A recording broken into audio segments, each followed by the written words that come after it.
পারিজাত গাঙ্গুলি আমি এক সপ্তাহ টাইম দিচ্ছি, যদি ওই কালপিটটাকে না গ্রেফতার করে তাহলে এর জবাব আমরা গণতান্ত্রিক প্রক্রিয়াতে দেব। এক নম্বরে নাম আছে হয়নি, হয়তো শুভেন্দু অধিকারী মমতা ব্যানার্জির মাধ্যমে ফোন করে বলেছে যে ওটা আমার আদরের ছেলে, ওকে গ্রেফতার করবে না, ওই জন্য হয়তো গ্রেফতার করেনি।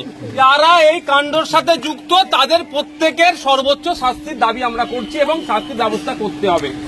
ওই লোক দেখানো দুজনকে অ্যারেস্ট করে যদি মনে করে এখানকার প্রশাসন, এখানকার এমপি যারা আছেন শাসক দলের, যে এটাকে বুঝিয়ে দেবো দুজনকে অ্যারেস্ট করে নিয়েছি, এই গল্প অন্তত আমি শুনবো না।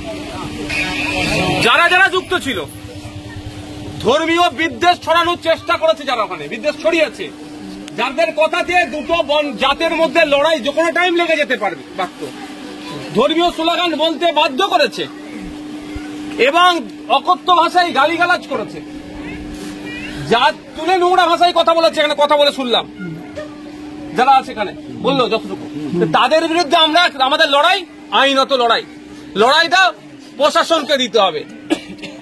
প্রশাসন যদি এর মধ্যে কারো কথা শুনে, শুভেন্দু অধিকারী হতে পারে, মমতা ব্যানার্জির কথা শুনে যদি ওই যে যাদের নামে ডাইরেক্ট নামগুলো শুনেছে, কি কি নাম, পারিজাত গাঙ্গুলি আর দীপক দাস, এফআইআর এ যাদের প্রথম দুজনের নাম আছে তাদের দুজনের মনে হয় একজন এখনো গ্রেফতার, একজন হয়েছে আর একজন হয়নি। যার এক নম্বরে নাম আছে হয়নি, হয়তো শুভেন্দু অধিকারী মমতা ব্যানার্জির মাধ্যমে ফোন করে বলেছে যে ওটা আমার আদরের ছেলে, ওকে গ্রেফতার করবে না, ওই জন্য হয়তো গ্রেফতার করেনি।